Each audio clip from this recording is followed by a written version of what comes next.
7th Blue Springs City Council meeting. If you'll stand with me, I will lead us in the Pledge of Allegiance.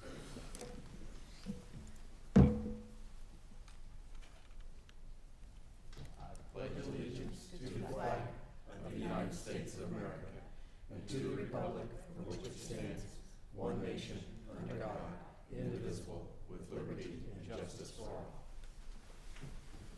You may be seated. Call the meeting to order. Next item on the agenda is confirmation of a quorum. Councilmember Kaler.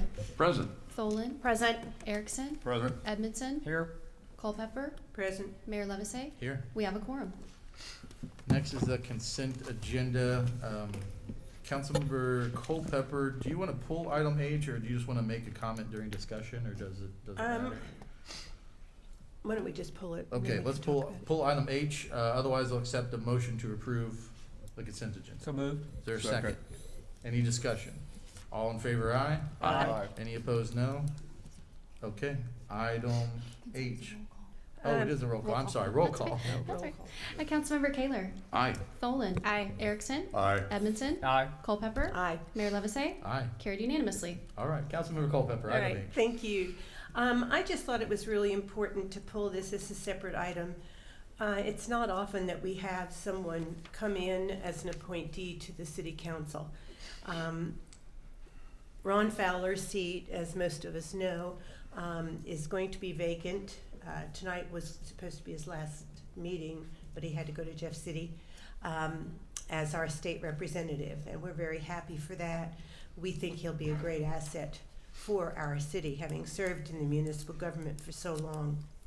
And with that, we have asked for approval of Nick Brummel to be the replacement for Ron on this council.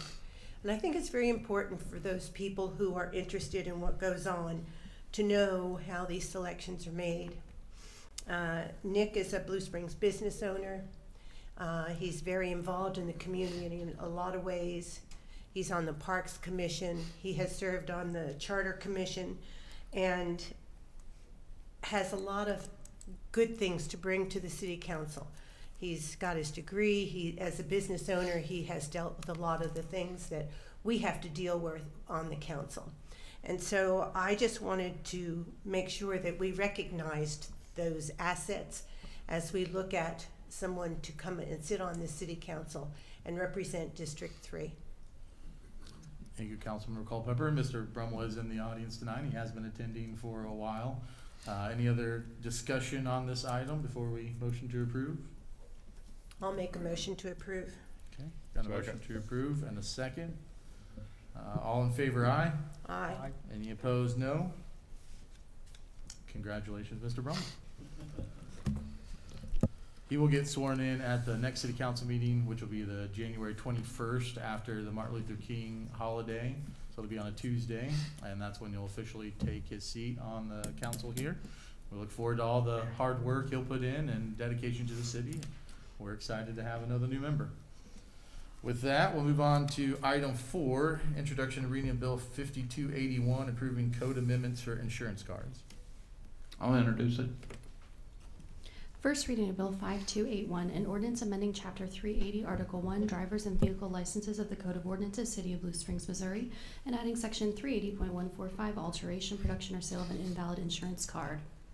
Move that we approve the bill on the first reading and proceed to the second. Is there a second? Second. Any discussion? All in favor, aye? Aye. Any opposed, no? Second reading. Second reading Bill 5281, an ordinance amending Chapter 380, Article 1, Drivers and Vehicle Licenses of the Code of Ordinances, City of Blue Springs, Missouri, adding Section 380.145, alteration, production, or sale of an invalid insurance card. Your Honor, move to approve the second reading and provide the proper ordinance number. Is there a second? Second. Any discussion? Roll call. Councilmember Tholen. Aye. Erickson. Aye. Edmondson. Aye. Culpepper. Aye. Kaler. Aye. Mayor Levasseur. Aye. Carried unanimously and given ordinance number 5386. Next item is introduction and reading of Bill 5282 regarding defaced firearms. I'll introduce it.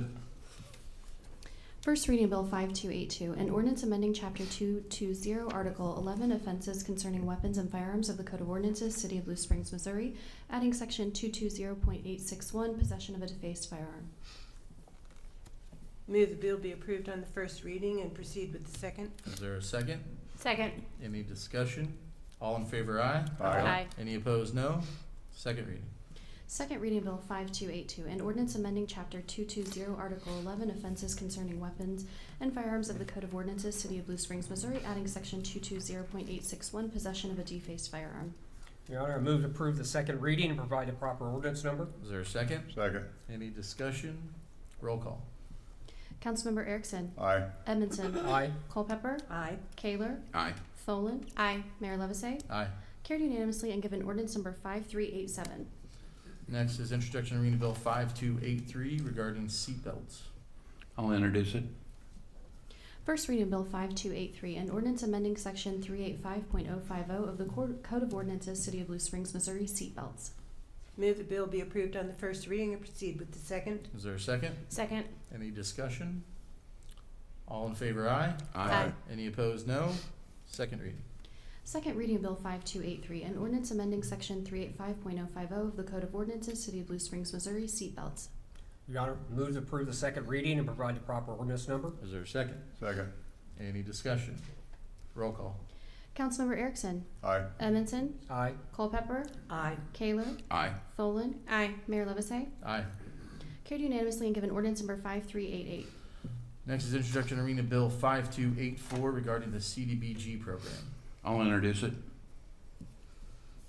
First reading of Bill 5284, an ordinance accepting permanent sidewalk and temporary construction easements from the abutting property owners for the 2024 Community Development Block Grant Sidewalk Program Improvements, Project 240901.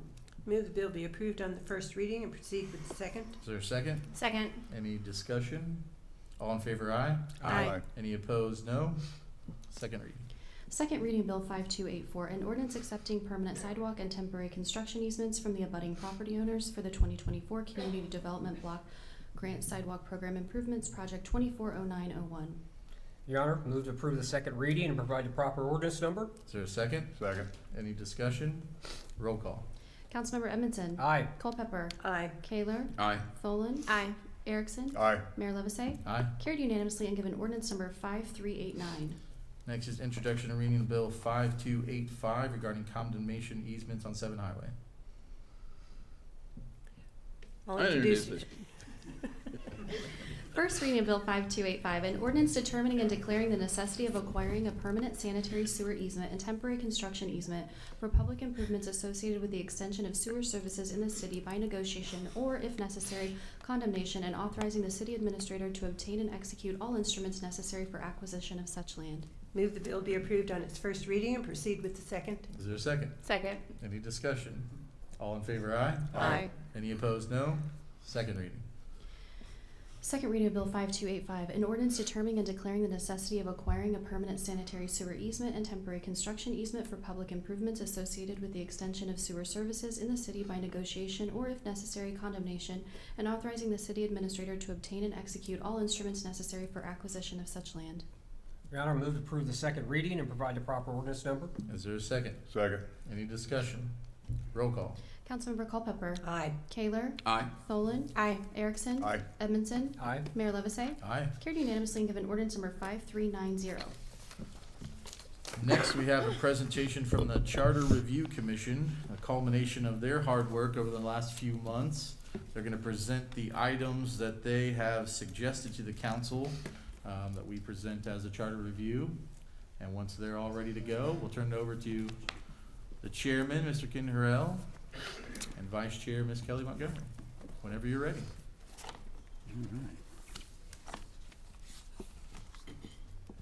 Okay, thank you.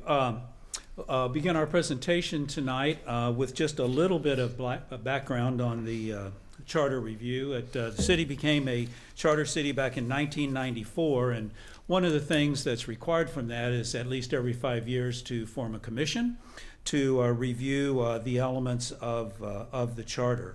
With that commission was formed for this year. The last review was completed in 2019, and there were 10 items that were approved and put on the ballot.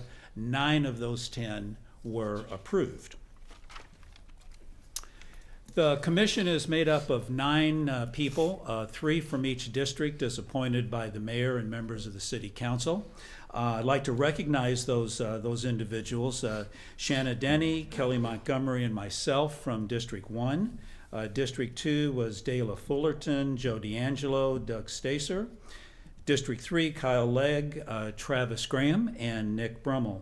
I'd also like to really acknowledge the help that we received from our attorney, Lindsay Kolish, and from Cheryl Morgan. They were absolutely invaluable in this project, the process of helping answer questions, kind of helping direct, and occasionally helping keep us on track. So thank you too as well for your help, as well as all the members of the commission. They really did a good job. It was a good, diverse group, good discussion, good input, and I thought we ended up with some really good results out of it.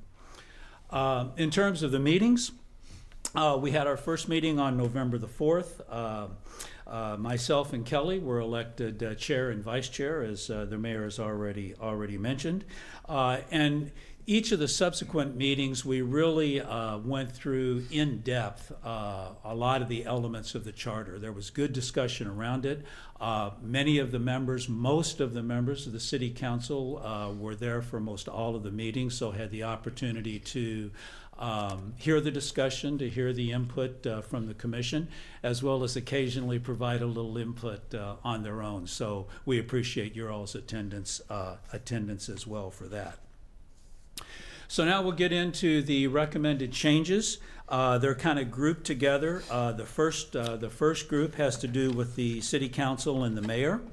And the first recommendation we're going to make is to add during the term to clarify the residency restrictions that apply throughout the entire term of office. It's simply a clarification to require that stays the residency throughout the entire term of office.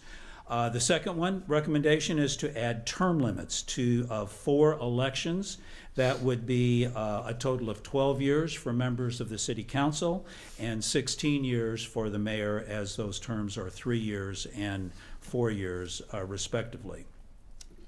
Next would be to have 2 regularly scheduled council meetings to appoint a replacement for a vacant city council member, and that appointment to serve until the term expires. Right now, the charter calls for that to be done by the very next city council meeting, and the commission, I think, felt that occasionally there might need more time than that. So, so that recommendation came forward.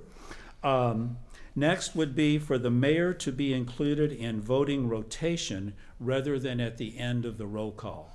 And that discussion came about in reviewing the powers of the mayor, and the thought was that as a member of the city council that the mayor should vote in rotation as the rest of the city council members do as well. First and second readings of an ordinance will occur at separate meetings unless the council approves to waive the requirements by a 5/7 vote. That's a recommendation that came forward to allow any council members that might need additional time to research information between a first and second reading of an ordinance. The public shall be given an opportunity to be heard prior to council consideration of a proposed ordinance. That is in the charter today. But it's a little bit vague in how it's interpreted. It says that citizens will have the opportunity, and I'm paraphrasing here, the opportunity to speak before the council before an ordinance, but it doesn't say before an ordinance is approved, and it doesn't exactly say when. It says according to the rules and procedures of the council. So the commission is recommending that that be clarified to be given consideration prior to the voting of a proposed ordinance. So those are our recommendations for mayor and city council. Next is the administrative organization. We had 2 recommendations there. One would be to add a new paragraph B stating that city health department may be established by ordinance. And the second would be to change the title of the Comprehensive Development Plan to the Comprehensive Plan and clarify its time frame for updates to reflect state law. Just clarifying that. Okay? Next is initiatives,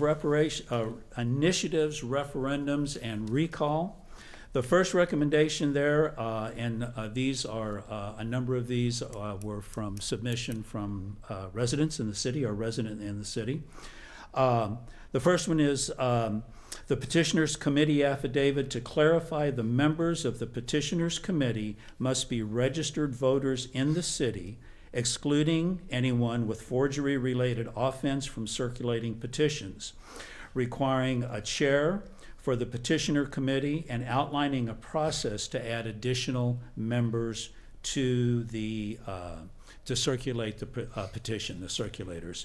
That will clarify some of the things that came up in the last petition, and hopefully preclude those issues from happening again. The next one is on form and content, and that would be to remove the outdated reference of an indelible pencil. We had quite the discussion about what exactly is an indelible pencil, and I think the best explanation we came up with was it's a Sharpie. Anyway, we wanted to remove that and then add a line, on a little more serious note, add a line for the printed name to go along with the signature of the person on the referendum. That was not included. The third recommendation is time for filing a petition. The recommendation is we move from 60 days to 90 days to allow the petitioners a little more time to get organized and file their petitions. And the last one is on the procedure after filing, and that is to change, again, the outdated reference to certified mail and return receipt from registered mail to certified mail and return receipt requested to allow for the pickup of documents from City Hall with a written acknowledgement of receipt. So those are on the initiatives and referendums. Next is on general clarifying amendments. First of all, on the independent audit that is done by the city, the recommendation was to add the term audit in accordance with government accounting standards, GASB, accounting principles, to the charter to clarify that so that we have the proper terminology in there according to accounting standards. Next one is on the capital budget and capital improvement program, to make the annual budget and capital improvement program available to the public. Obviously, it is available to the public. It just doesn't state that in the charter, and other elements of public documents do state that in the charter. So it was to kind of bring that, make that consistent and transparent to the public. The third one is a city council action on budget and capital improvement program to remove the word prominently relating to the display notice, general summary of the budget and capital improvement program on the city's website. The term prominent, there was a lot of discussion about that. What is prominent? What was prominent 10 years ago is different than what is prominent today. So again, another clarification. The fourth one, Section 7.7, public record, clarify the copies of the budget and capital improvement program are available at City Hall as well as on the city's website. Again, just clarifying that for the public use. And the final one there is tax rates and tax rolls, to remove that reference of computing and extending taxes upon the tax rolls, which is an outdated terminology. So kind of bring us up to speed on that. So those were our recommendations for the charter. There was a second piece of this, and that was to for items that were considered and discussed, not necessarily for the charter, but to present to you for future consideration and recommendation. And Kelly's going to take you through those. Thank you, Mayor, Council. I want to echo Ken's thanks to the council for picking such a wonderful group for the Charter Commission. Sometimes when you get 9 people in a room together, it can get a little crazy. And we worked very well, very quickly together. So I thank you all for that. For the council consideration, the first one is relating to the sections 7.5 and 7.6. We recommend publishing on the homepage of the city's website and social media posts, calling out public hearings and ordinances that are considered for the budget, tax levy, budget amendments, capital improvement program, et cetera, noticed. I believe right now, as of right now, it's not part of the I apologize. It's not part of the noticing, and so we were just trying to bring that once again into the current. The second one, excuse me, reviewing Charter Section 12.3, activities prohibited to review list of categories for non-discrimination for employment. The third one, consider non-discrimination human rights clause relating to public accommodations. This was a request from a citizen, and we had a very long and very in-depth discussion about it. The city currently does follow state and federal clauses, so we felt that it was not in the best interest to change the charter wording. We wanted to leave it as broad as we possibly could, so that it covered everything, and then the city can then obviously follow state and federal. But we just thought that might be something that you all, as the council and the mayor, can have a discussion about in the foreseeable future. Section 9.3A, petitions, the number of signatures. Clarified the number of signatures required for a recall is 12% of the registered qualified voters as of the last municipal election, qualified to vote for the successor. That qualified to vote for the successor language was a little bit confusing to some. That may be something in the future that you all want to discuss and maybe make a more generalized term for that. And I believe that's it. That's it. And I think we have one more. That would be the next steps after your discussion for tonight. And as you can see, we've just made our presentation with a recap of the recommendations. That'll be open for your discussion, obviously, at this point in time. And whatever action is taken here tonight. And then on January 21st, we would ask that the approval for a bill calling for the election and the language for whatever you all decide tonight. And on the 28th is the deadline to certify the ballot, and the election would be on April the 8th. And with that, we would be more than happy to take any questions or... Any questions for our chair and vice chair before we get the council going? Councilmember Edmondson. Mainly not a question, but a thank you for you guys and the whole committee for spending that time. You guys put in long hours. I think you had to limit them to their recommended closing time, but I think you did an excellent job of going through this, and so my thanks from a council position. It's one of the best charter commissions we've had in a long time. Oh, thank you. Any other questions from the council? I'll echo the thanks for all your hard work. I know we gave you a short time frame and a lot to deal with, and you guys did a great job. So we greatly appreciate all your support in this process. Good. Thank you. Thanks for your presentation. All right, council, next item is to have a discussion on these items, and then we will talk about a process to motion staff of what to bring back on ballot language for the 21st. Is there any general discussion that anybody has on any of the presentation? You want to start off with an issue? Well, so here, let's go to, we'll keep the discussion. What I talked with staff about, what we envision for this process is, if there is an item, let's say you like all of Article 9, make the motion to approve Article 9. So we're starting with a blank slate as if nothing is being put on a ballot as of this moment. If there is something that was presented or something in the list of proposed amendments that you want on a ballot, then you would make the motion for consideration. So if it's Article 3B that you like, then you would make a motion that I want Article 3B to be considered to be on the ballot. So that's how we'll move forward as far as accepting motions to put it on ballot language. Knowing that, are there any items that you have for discussion just in general now before we get to motions? Yeah, I'm sorry, but I don't have the article numbers on here. If you go to So page. I'm gonna in just the- jump, Where do you Yeah, wanna go? council information form, page in your, give me a second here, I think staff is ahead of me and they're trying to put it up on your screen. yeah, what I'm talking 304 in your packet, Adobe Acrobat 304, that's the I didn't bring it. CIF for this section, item 9. There, it's up on your screen there too. Oh, good. Okay. I would like to talk about 1E.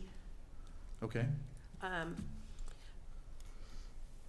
We have the ability, when something is brought before us, to postpone it, to extend it, to a second council meeting if we feel we don't have enough information. I feel it's unnecessary to have every single ordinance have a second reading on a different date. It slows down our process. We had tried that years ago and it just, it bogged things down. We do have the ability to do it, as I said, if there's a question and if we don't have enough information. So I cannot agree with that particular line item. okay. We have Councilmember Edmondson. And I would go along with what Susan has said, and we have done that before, where we've had mixed views on something or needed to have further information on an item that's coming up on between first and second reading. And we've asked to table it. This is what Susan is talking about now. So I think that process is there.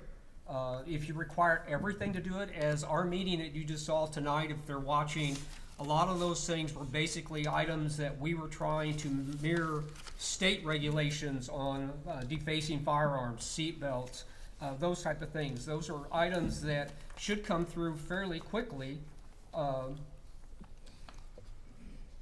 So to me, yeah, this just would add a whole lot of time onto our agenda, so to speak. And maybe tonight wouldn't be a bad problem, but if there's some other things on that agenda that maybe would take up a lot of time, that's causing a lot of people to stay here a long time during a meeting. And I think it also can delay our process of getting developments through and helping move things along at the city level. Some things are pretty cut and dry and pretty simple, as Kent said. Your Honor, Councilmember Erickson. two things. To Councilmember Edmondson's point, I wasn't prepared to be absolutely correct about this, but it seems to me that the voting we had tonight was amendments to ordinances, not ordinances, if I'm not mistaken. So I don't know what your intent on the example was, but I don't read this proposal as being for amendments to ordinances. For instance, the defacing of weapons and this, that, and the other. If it is for amendments, then maybe we need to review that. The other thing that I would add is there have been times, I don't believe in my tenure that we have failed to table something that we wanted to table, but it does take a majority to table for the next meeting. And with the automaticity of doing it for an ordinance, not an amendment to an ordinance, we don't have to have that. And I know there have been issues, there have been some ordinances that I voted against that I wished I would have voted for, and when I went home and I go, you know what, I probably didn't do that right. And I've changed my mind, and I'm sure that there are, if we're willing to admit that, there are others where we've either acted too quickly or not enough. I think this gives us time to think about it, to discuss it openly, and hear what the open opinions are on ordinances, not amendments to ordinances.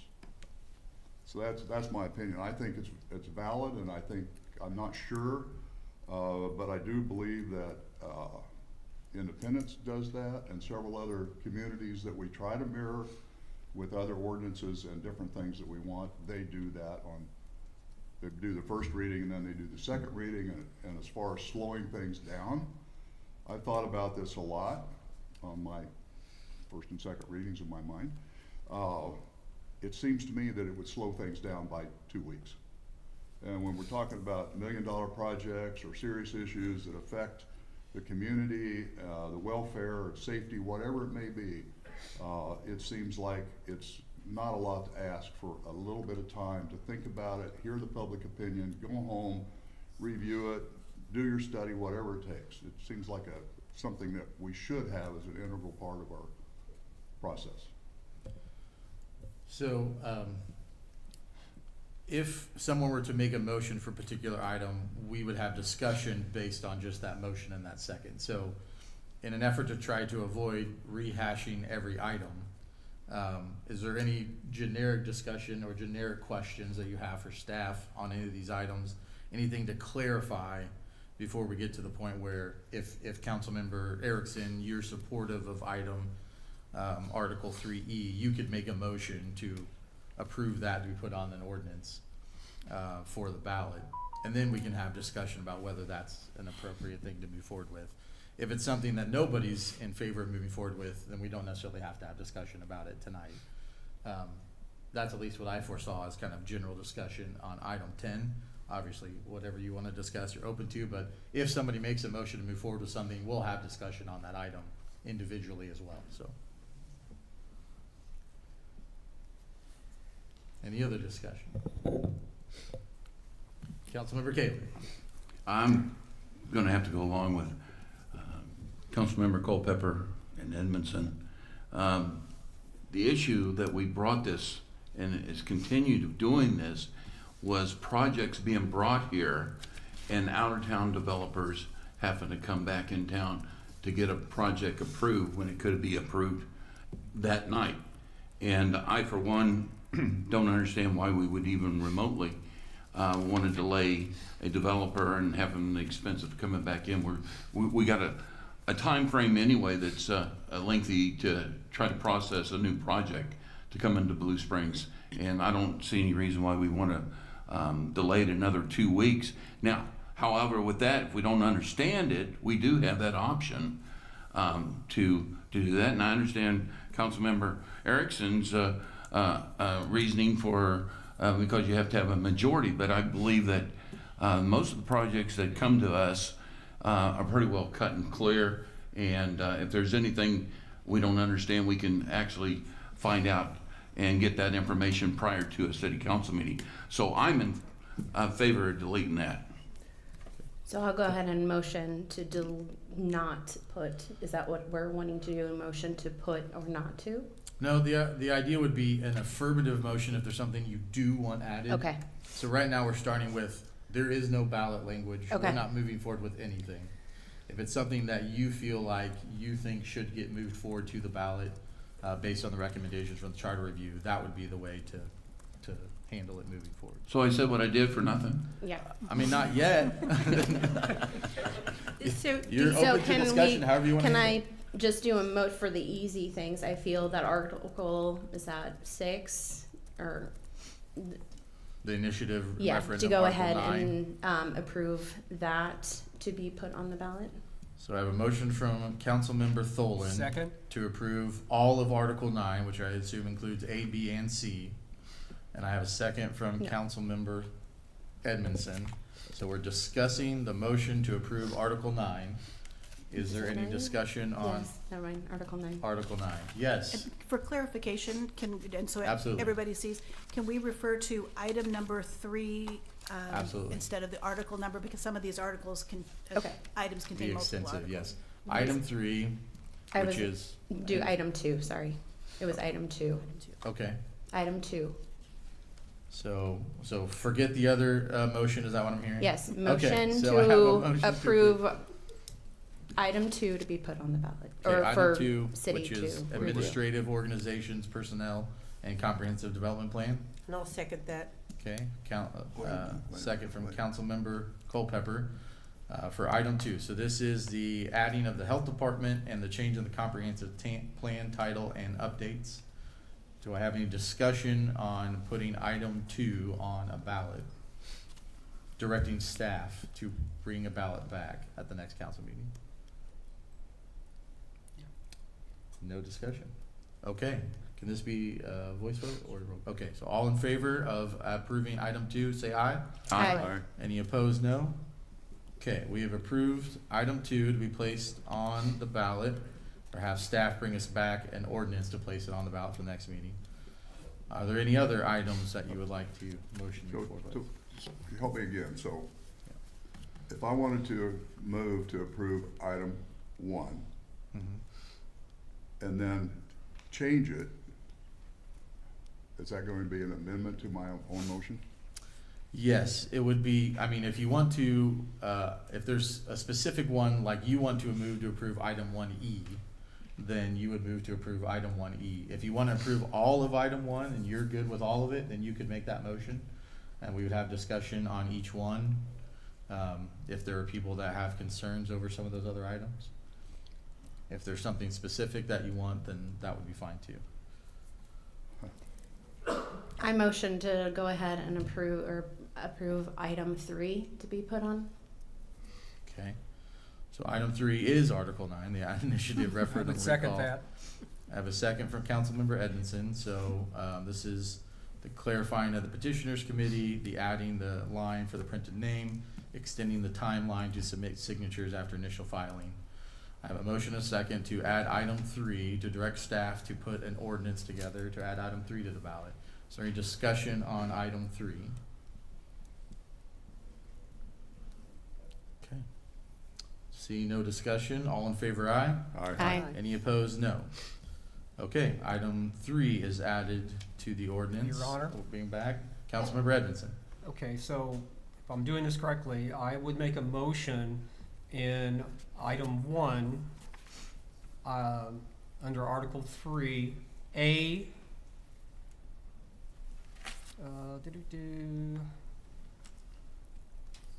yeah, the A,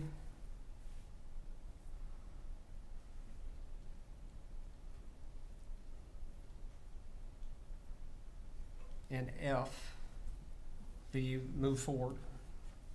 Okay, I have a motion from Councilmember Edmondson to approve items A and F from item 1. Do I have a second on that? I'll second it. Okay, second from Councilmember Tholen.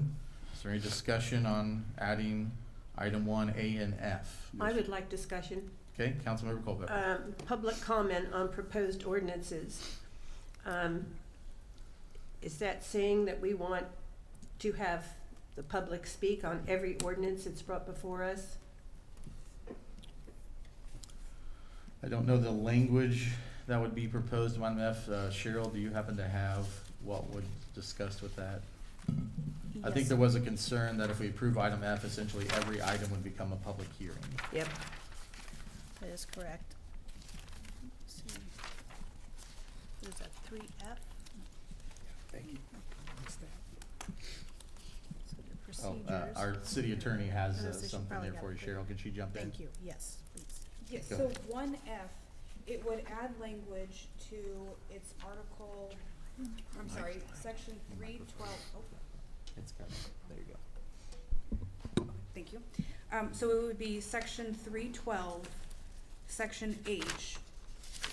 And it is your second red line, if you have it with you. It would add that the visitor section essentially has to go at the top of the meeting before ordinances are read. So it would allow public comment on any ordinance that is on the agenda that night and any other items that anybody wanted to talk about, but it would not become a public hearing. But public comment would be ahead of, would be at the top of the meetings essentially now. And to clarify, not before every ordinance that is read, correct? So that, just the comment section that we get would be at the beginning of our meetings instead of the end of the meetings. Correct. The charter amendment would require that people are able to give their opinion prior to an ordinance being approved. So it would be up to your regulations and rules as to what time that would be. So are you limiting that to those items that are on the agenda? No, that would be up to council rules of procedure. The only thing that the charter would say is that people have to be able to be heard before an ordinance is approved. And then the council can make other rules about public comment, limiting it to 15 minutes, making people sign up ahead of time, making people only speak as to what's on the agenda. But those are all rules that the council can have, and those do not have to be in the charter. So basically, it's what we do now, except we're moving it from the tail end to the beginning. That would be the effect, yes. And if you guys remember, we proposed that once before, and I think it's kind of at the discretion of the mayor to kind of regulate that and control it to some extent. But that would still give us an opportunity for somebody that came into the meeting that wanted to speak on something to be able to do that before a vote is taken, as opposed to the end, because it's kind of a slap in their face to say, hey, we already did this vote, you want to get up and talk about it. It's, kind of useless at that point. That was my logic way back when, and why I wanted to include it again this time. Can someone clarify for me why we decided it was not successful and moved it to the back of the meeting again? Without stepping on toes, again, it was at the discretion of the mayor to have it on there, and I believe it was. Yeah, that was a different mayor. What I recall is similar to the concern I think you've expressed, Councilmember Culpepper, is it wasn't limited to items on the agenda for that evening. And so there were residents not even residents, there were groups that were using that time to essentially shortchange the rest of the meeting. They were capitalizing on the time at the beginning, and so we weren't able to get to the business of the city because we were spending all our time dealing with issues that weren't even on the agenda that night. So that was why I think Mayor Ross finally moved it back. Cheryl, I think you had some comments. Yeah, we had quite a bit of conversation on this, and I think that there are two options that, based on the rules of procedure as the council adopts, you could move the entire comment section to the very beginning and just say, any ordinance at all, whether it's tonight or any time, can be discussed prior to. Or you can keep the full comment section on general comments at the end of the agenda, but any ordinance that is being considered that night, that as you finish your first reading, council discussion, is there any public comments, move on. So if somebody's here to speak, that's when they could speak, or they can speak at the very beginning if there's something on the agenda that they're referencing, so that way they don't run into those issues. So they Which can in do essence turns everything into a public hearing.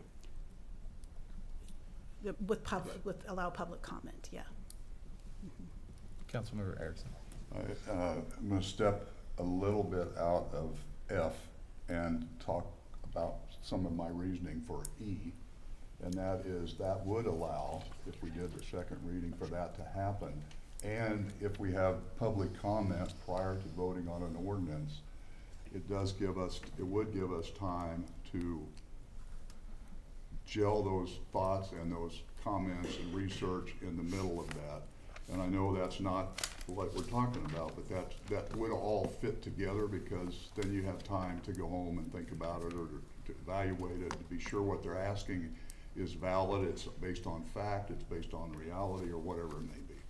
Okay. So pardon me for stepping into the other one again. That's your justification for F. I get it. Okay. Any other discussion on adding items E, A, and F?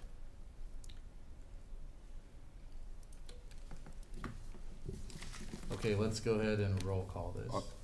Sorry, I Councilmember have Erickson. a question. If we're gonna do A and F, are we then going to come back and entertain motion to deal with other pieces of that section? If somebody wants to, Okay, we that's will, what I'm yeah. asking. Yeah. Okay, let's roll call, adding A and F of item 1. Councilmember Kaler, Okay. Tholen. Aye. Erickson.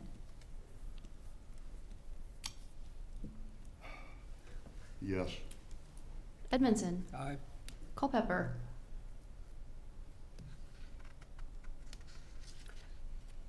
Is this going to limit it to those things that are on the agenda? This would not limit it, no.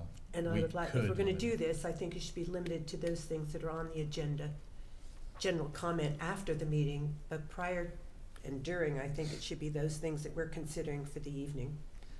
Your So Honor, I guess that's a no. No. Your Honor, since we had Mayor, let- discussion during the vote, I'd like to change my vote to a no. Okay, is that, I have to, so is that something okay to change vote during voting still? While we're still in the vote, should do a full vote, Okay, and then and a then new you would motion just could be made. motion to Your Honor. recall. If I want to be stubborn here a little bit, but we have discussion during the vote, and I didn't hear that discussion until after my vote. Okay, let me vote no. That is complete and as of now passes. If you would like to bring it back up for reconsideration, we're during the meeting still, so reconsideration would be allowed. So you would motion to reconsider that Your item. Honor, I would move to reconsider. Me too. Okay, so I have a And I'll motion. also clarify just real fast too, that you will also see the ballot language in ordinance form at the next meeting, so you'll be able to see it all again. That's true as just well. as a reminder. This is our direction to staff of what to bring back next meeting. I have a motion and a second to reconsider the last vote. Do I have any discussion on reconsideration? Councilmember Culpepper. I just want to make sure that I'm understood here. I'm not against public comment, but I want it restricted to those ordinances that we are addressing at that meeting. Yeah. So right now, we're just So how do you discussion want me on to do whether that? you want to reconsider the vote. And then we can Yes, discuss yes. again that item, so. All right, no motion to reconsider this. I can do a voice vote. Is there any rules on that? Oh, it has to, okay, so all in favor, aye. Aye. Any opposed, no. We are reconsidering the previous vote, which is approval of item A and F. Is the motion and second still good, or I need a new motion and second to reconsider? Okay, I need a new motion to reconsider items 1A and F. Okay, so I would do a new motion to only consider under Article 3A to move forward to the ballot. Since we motioned to reconsider, does that just void the last So you're vote? taking F off. I am making a motion for just A. We didn't But reconsider. we Or have, do we need to reconsider? So there's, I'm pulling F off of that. we had a I'm motion outside to my- reconsider A and F. Okay, we did, and that approved, and that was Yes. passed. Yes. I'm outside of my Robert's Rules depth, so, so we have approved a motion to reconsider. So do we need to vote on that again? Yeah. Before we move on? That's what I'm at, okay. Yeah. So, but I don't need a new motion for A and F. Good. So no. Okay, so the previous motion for A and F, we are just reconsidering the previous motion for A and F. So if you wanna do that, we'd have to turn this down and bring back A. Okay, everybody understand? Sure. This is just voting on whether or not to direct staff to bring back items 1A and F. All right, roll call. Councilmember Tholen, No. Erickson, No. Edmondson, No. Culpepper, No. Kaler, No. Mayor Levesey. No. Okay, that motion fails. Now we're at blank slate, starting from scratch. We're through that. I hope Mr. Robert is okay with what we just did. So, Councilmember Edmondson, do you have another motion you would like to consider? I would like the motion to put Article 3A to the ballot. Okay, I So have, 1A. I have a motion to add item 1A, to direct staff to bring back item 1A to the ordinance for a ballot. Do I have a second? Second. Okay, is there any discussion on item 1A? Yes, sir. Councilmember Kaler. He said 3, Article 3. Wow. So let's clarify this. I think we were supposed to go by items and then A, F, D. So we're actually talking about item 1? 1A, A. yes. Article 3A. Yeah, so I clarified Still, 1A. item you're right. 1A. So, Thank you, Councilman. so That's this what is you item said. 1, letter A. We have a motion and a second. Any discussion on directing staff to bring that back? Okay, all in favor, aye. Aye. Any opposed, no. Okay, so let's recap. What we have so far, we're directing staff to bring back item 1A, all of item 2, and all of item 3. That's where we currently stand. I will go ahead and do item 4, motion to bring back. Okay, have a motion from Councilmember Tholen for item 4. Is there a The whole second? thing is one. Second. I I have a motion and a second for Councilmember Edmondson for all of item 4. There are 5 different things in item 4. Is there any discussion on any of item 4? That's the audit, the budget capital improvement program, the council action on removing prominently public record at City Hall on the website, and the language on tax rates and rolls. Okay, see no discussion. All in favor, aye? Aye. Any opposed, no? We have approved item 4. So all that remains, if anybody wants to take any action, are items 1B through F. Is there any other motions to add anything from items 1B through F? Can we go back up to the top, please? Councilmember Erickson. I'm ready to move on this, but may I change the terminology that's there, or do we have to do that and then do that by an amendment? You are directing staff what to bring back. Is this in the red line, is what it currently says? Ultimately, you can direct staff to bring back whatever you want, so if you Well, want to, I if you want want to change the to do it, language, I want to do it correctly. it's your motion. So I would move that we ask staff to bring back item 1B, changing the term limits to 12 years. 1B is in boy, B as in boy, yes, sir. okay. So you are motioning to approve item 1B, you just want the language to say 12 years. That's correct. Okay. So we have a motion to add item 1B with the 12-year instead of 16-year language. Is there a second on item 1B? Sorry, Cheryl. Excuse me, I'm sorry, item 1 covers Article 3, which is City Council, and the Mayor, Article 4. So the motion we wouldn't want specifics, Well- because you're saying 12 years as opposed to number of terms. So we want to make sure that we're drafting that Gotcha. properly. What was your intention, Councilmember Erickson? My intention would be 4 council member terms, 3 mayor terms as it stands. But 12 years seems to satisfy that. Is that not currently what it says, or what's No. proposed? No, Oh, what's proposed now? I'm sorry. 12 and 16 16. Okay. 4 terms, mayor, Gotcha. 16. Okay, is everybody clear as to what his motion is? Is there a second on that motion? Second. A second from Councilmember Kaler. Is there discussion? Your Honor? Yeah, Councilmember Edmondson. I'm really hesitant to vote for this in that, and it seems like it's, in my term, trying to find people that are willing to step up and take these positions, either in council or actually even on committees, is getting harder. And I think we're all aware of the learning curve it takes once you get on council, how long it takes to come up to speed with it. And I think we're all aware of how long it takes government to move through the process of making change, adding things on, as far as trying to get projects done, things along that line. By going to 12 years, I think we set ourselves up for somewhere down the line that your experienced person that has been on council and is working through projects would get term limit off, and the possibility for somebody to just step up and fulfill a seat that no one else wants, and at the last minute say, oh, I want to do that, and get on, and then try to figure out how to deal with what they're doing. To me, it just, I don't know, it just seems a bad idea. Okay, any other discussion? New to this process, I probably would have said yes before coming here and doing this. I have changed my thought on that due to the fact of how much it does take to learn. I don't want to see, because of the way our charter is stated, that if it's non-contested, somebody terms out, somebody puts in their bid, and the city is then stuck with that person. I think votes, the voting is the voice of the community, And if they do not like somebody in that position, they have every opportunity to do that.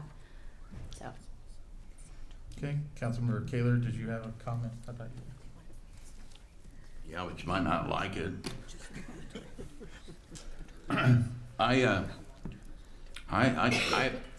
I disagree to the point of, I don't believe my recollection, and not that I have got a perfect mind here to remember back 40 years being a resident here, but I do not remember ever not having somebody stepping up and running for an office. I just think that if we're going to do the term limits, it should be all just 12, and not one of them go 16 over just 12. And I think they all should be equally. I know the mayor's term is a 4-year term, but it still would be a 12-year term, and that's what I would like to see. Your Honor. Councilmember Erickson.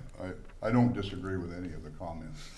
I have thought about this before, and it would be more appealing to my sense if this were consecutive terms, so that someone that is elected to the city council, as an example, serve for 12 years, they're out at 37, they can't, according to this, they can't serve again for the rest of their life as a resident of Blue Springs. They can't move out. And I realize the charter could change. It's a working document. We could change it in 5 years and go, hey, that didn't work.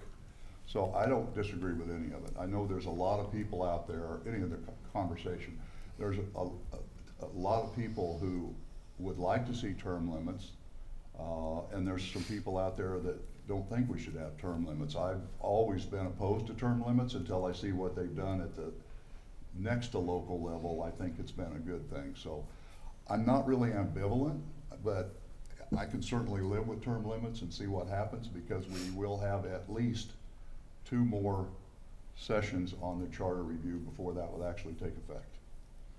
Okay. Any other discussion? Councilmember Culpepper. Sure, why not? I think that, and I always was, yes, there should be term limits. But as I really stop and study it, I think that when we're at this level, when we're at a city council level, it's not like we're all hanging in here getting rich. It's not like we're trying to hold down the fort for any partisan group.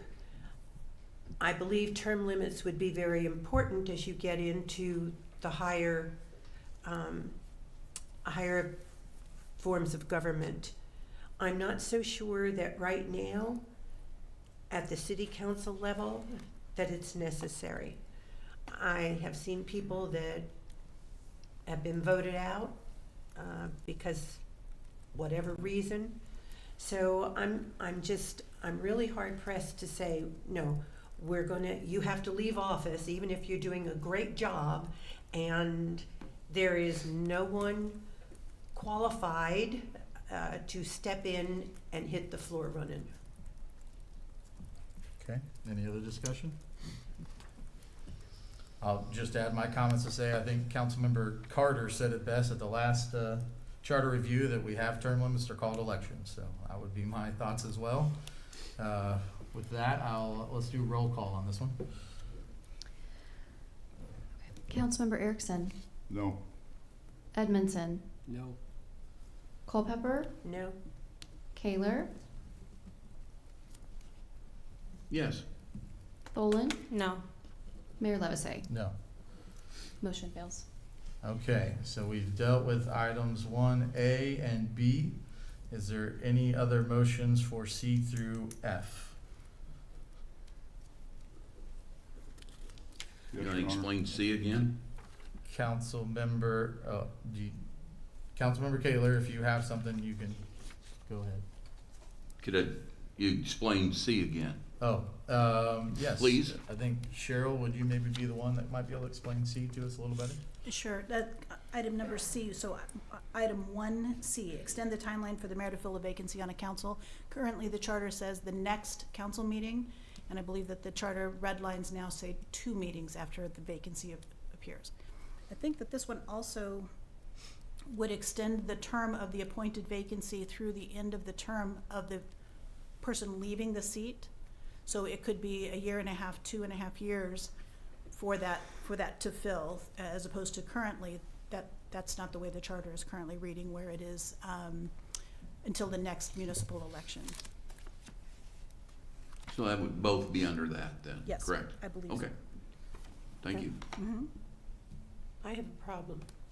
Okay, Councilmember Culpepper? I think that in the description and the explanation, it's fine, but the way I'm reading this, it just says extend the timeline. That could be 3 months.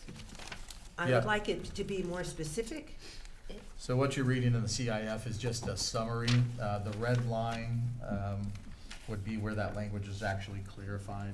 and that's Okay, what I staff just want to agreed make for. sure that we're saying that not necessarily the next council meeting, but the one following would be, because we can't have a council seat unoccupied and a council district unrepresented. Yeah, the other impact that Ms. Morgan was talking about in reference, Councilmember Fowler's example would be a great example of this.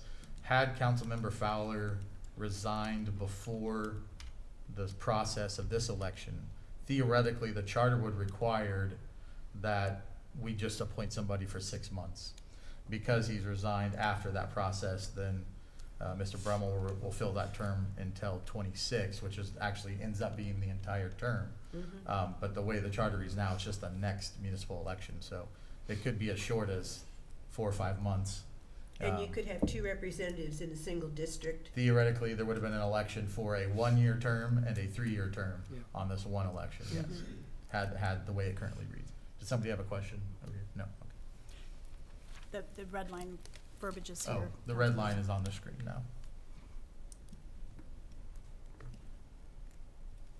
So I will make a motion that we go ahead and submit this, which is C.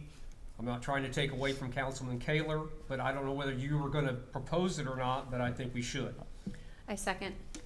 Okay, I have a motion and a second to approve item 1C. Is there any discussion? Sounds like we already had some, but has everybody had a chance to read the actual language?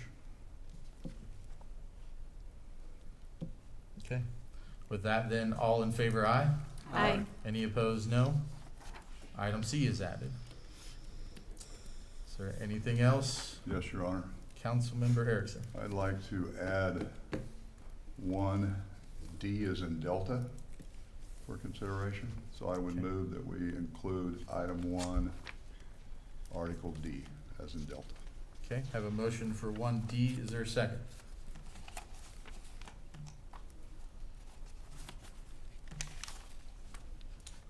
I'll ask again, is there a second to add item 1D?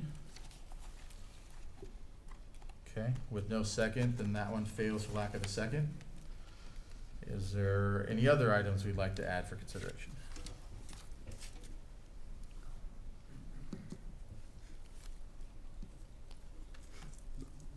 Okay. Excuse me. Your Honor, Councilmember Kaler.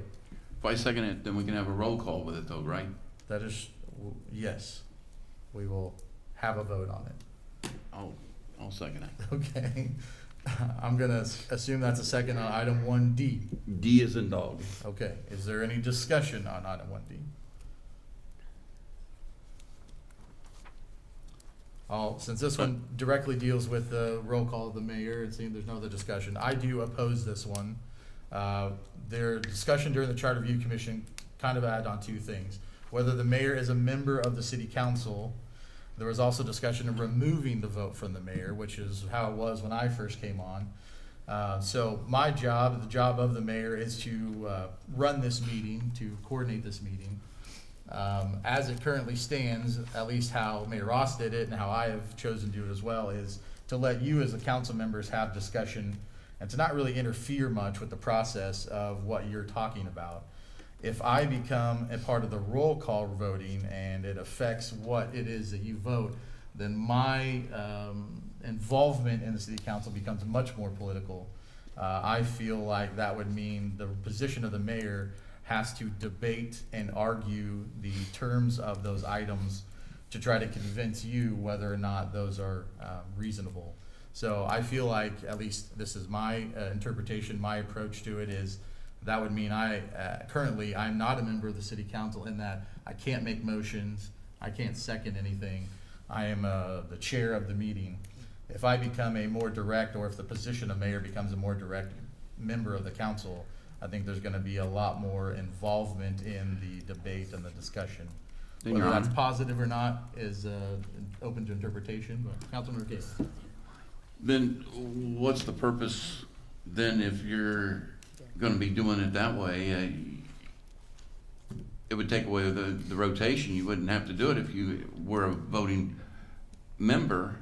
If you wasn't a voting member, then you wouldn't have to worry about your definition and your explanation now of how it would be with the rotation. And if you wasn't a voting member, then I could understand not wanting to do a rotation because you wouldn't do it. But I don't understand why we're worrying about being a voting member but not yet want to be on the rotation. You either one or the other. You can't be. It just seems to me there's a fine line of being both ways, and that's only where I'm coming from. Okay. And explanation would be fine. Councilmember Erickson. Once again, I'll say I don't disagree with that. I wanted it to be considered. I do understand, and I thought about this a lot as well, whenever the mayor votes last at this point in time. Frequently, that's a tiebreaker, which is what the old charter would say. And I kind of like having the mayor vote. So this was me moving to have it considered. I came into the meeting with a different opinion. I left the charter meetings with different opinions. But it all gels together. Okay, Councilmember Evanson. This goes back a little bit, but during my term as mayor pro tem, I sat in and filled the position of mayor several times on this meeting, and I agree with you in that position, you're basically being a facilitator of this group.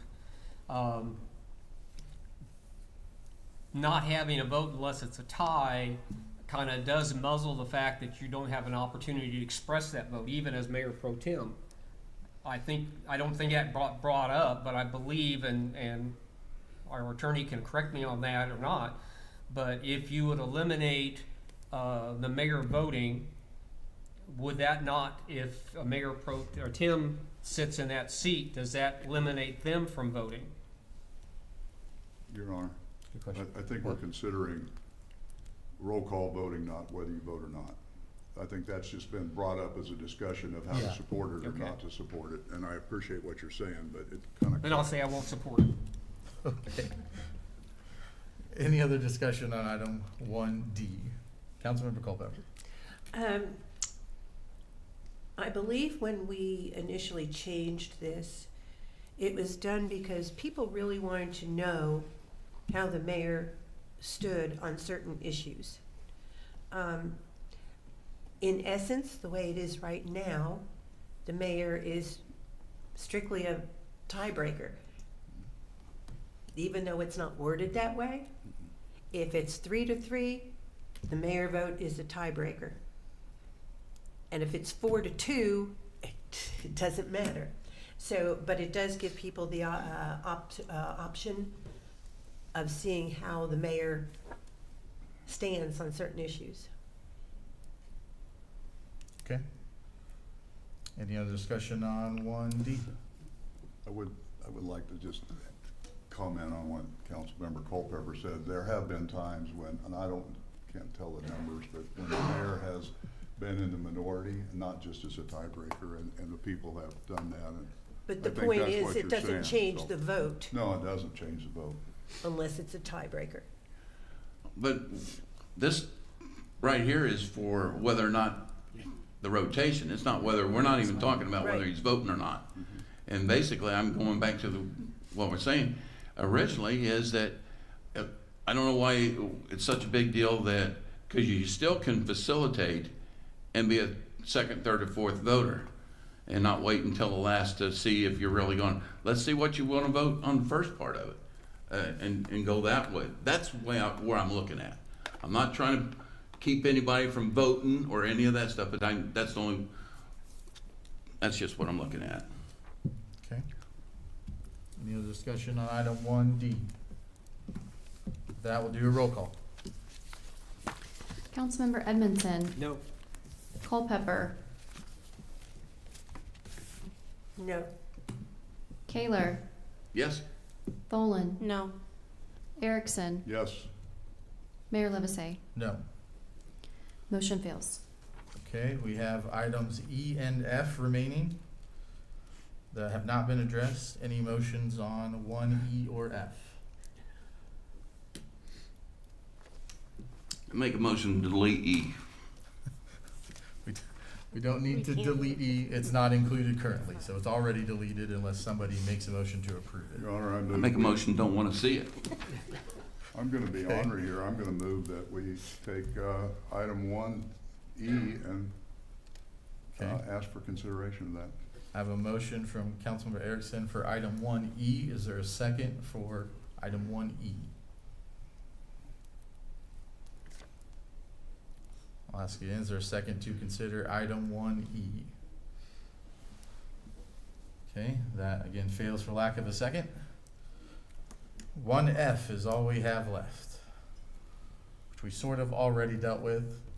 Unless anybody wants to make a motion, I'm ready to move on to the rest And it's of going by agenda. the red lines, correct, Your Honor? Yes, if I'm understanding your concern correctly, I don't believe we can limit it in the charter. I think what would be, do, we would approve it if that's what you wanted, and we'd have to limit it by procedure. But there's nothing in the charter that would say it would be limited to just those items. Does that help you, Ms. Culpepper? Councilmember Culpepper, did you have something?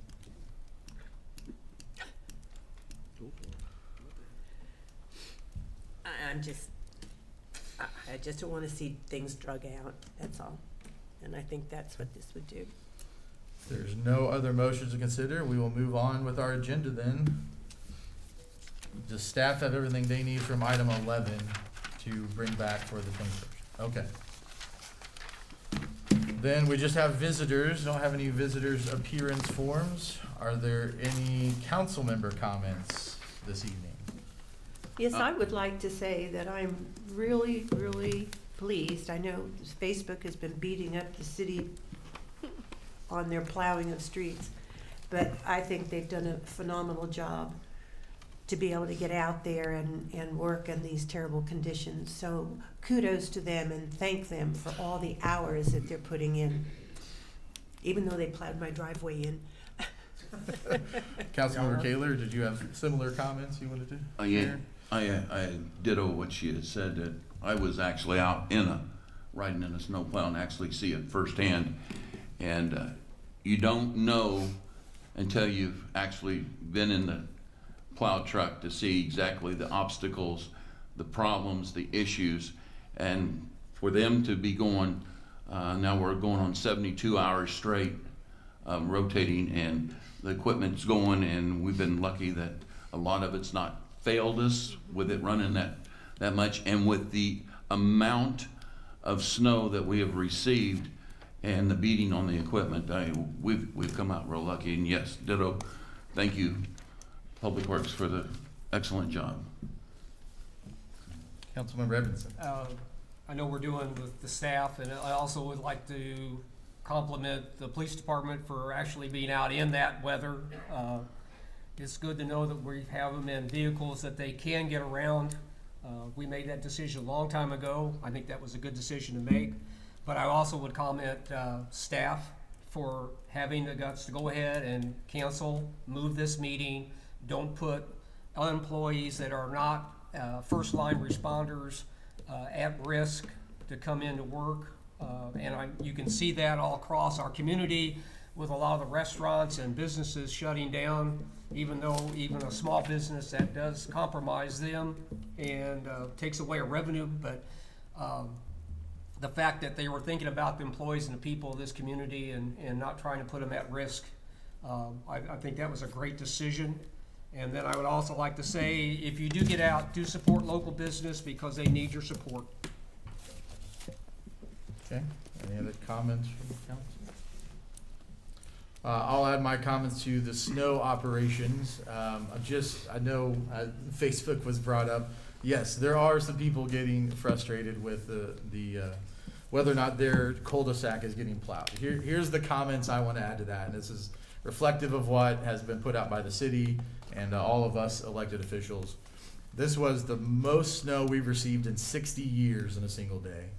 And so the issue is not so much the response, the issue has been the expectation that a foot of snow gets moved out of your street in 24 hours, which is just not reasonable.